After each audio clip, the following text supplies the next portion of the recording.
In the time it just took to watch that video, 3 children have died across the world because they do not have access to clean drinking water. Every year, over 2 million people in developing countries die simply because they don't get clean water. 90% of those deaths are children under the age 18. However, hope is growing to combat this tragedy with many different organizations whose goal is to provide clean water to impoverished people across the world. By just providing clean water, it can reduce water-related deaths in poverty-stricken countries by 21%. Clean water, given proper sanitation, can reduce deaths by 37.5%. And just being able to have fresh water to wash their hands can reduce death by 50%. Here in America, we seem to have an abundance of clean drinking water and don't have to worry about running dry, right? Who knows what will happen in the future here with that? But there are many ways right now we can begin to rethink and conserve the way we use fresh water in our lives and be good stewards with what we've been given. My class will spend a week to learn about the plight of many who deal with not having clean drinking water, what they can do to help these people across the world, ideas on how they conserve water in their own lives, and again finding practical ways to begin to conserve water, one of our most precious resources. The title of this lesson is Water Wise, Learning to Conserve. It is intended for high school students, grades 9 through 12. I'll be teaching this in a math classroom, and the time frame should be anywhere between a week and 2 weeks long. Students will be assessed by the teacher on 3 different levels throughout this unit: by academic standards, cognition, through Bloom's taxonomy, and the implementation of technology and multiple intelligences throughout the unit. The objectives of this unit will be: students will identify how to use water in their own lives by maintaining a water blog and journaling their typical uses of water, surprising discoveries about how they're being wasteful, and recommendations on how to conserve. Students will discuss how they can conserve water in their lives through MindMeister, Twitter, and other social media outlets to get ideas from other classmates. Students will present research with PowerPoint, Prezi, or other presentation software on a country where water is scarce or unsanitary.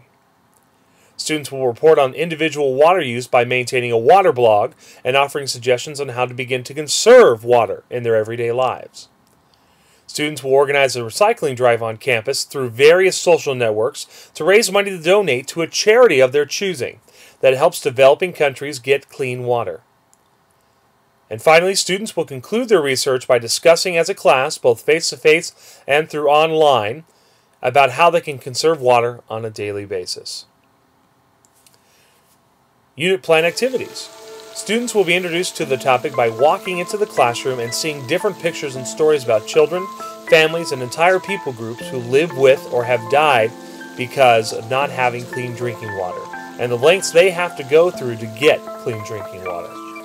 Students will reflect and remember on what they've seen and read in class on their water blogs. This activity through the water blogs is geared towards learners with visual intelligence, logical intelligence, kinesthetic intelligence, interpersonal intelligence, intrapersonal intelligence, and naturalist intelligence. Students will then be shown a map of the world displaying which countries have clean drinking water and which countries do not. Students will then split up into groups of between 2 and 4 and decide to do a profile presentation with PowerPoint, Prezi, or another presentation software on one of the countries that does not have clean drinking water. These presentations will take place starting in the middle of the unit and will continue throughout until the end of the unit. The presentation is appealing to the visual, logical, natural, spatial, interpersonal, and existential intelligences. Students will organize and initiate a recycling drive on campus to raise money to donate to a non-profit organization like UNICEF or Water for Life to spread awareness about this worldwide issue.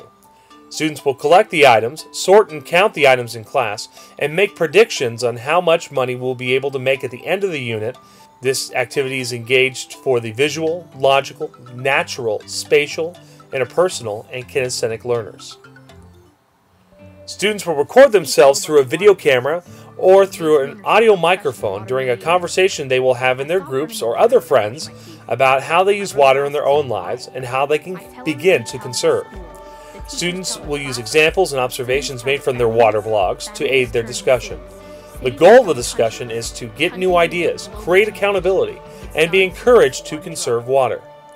This activity will be most effective with visual, logical, interpersonal, intrapersonal, kinesthetic, natural, and existential learners. The technology used in this unit, like Blogger, Twitter, and PowerPoint, will play a vital role in making the student ideas and concept into something that everyone can see and experience. Technology can amplify even the quietest voice and make the opinions louder than ever. Technology also helps and encourages the discussion of this topic to occur outside of the classroom walls. Students will be using the same technology they use on an everyday basis to complete the tasks of this project, so they should feel comfortable with discussing and implementing and completing the tasks required of them. So that's my unit plan about being water-wise. And again, if you have any questions, feel free to contact me at my email address, robschwandt@apu.edu. That's ROBSCHWANDT@apu.edu.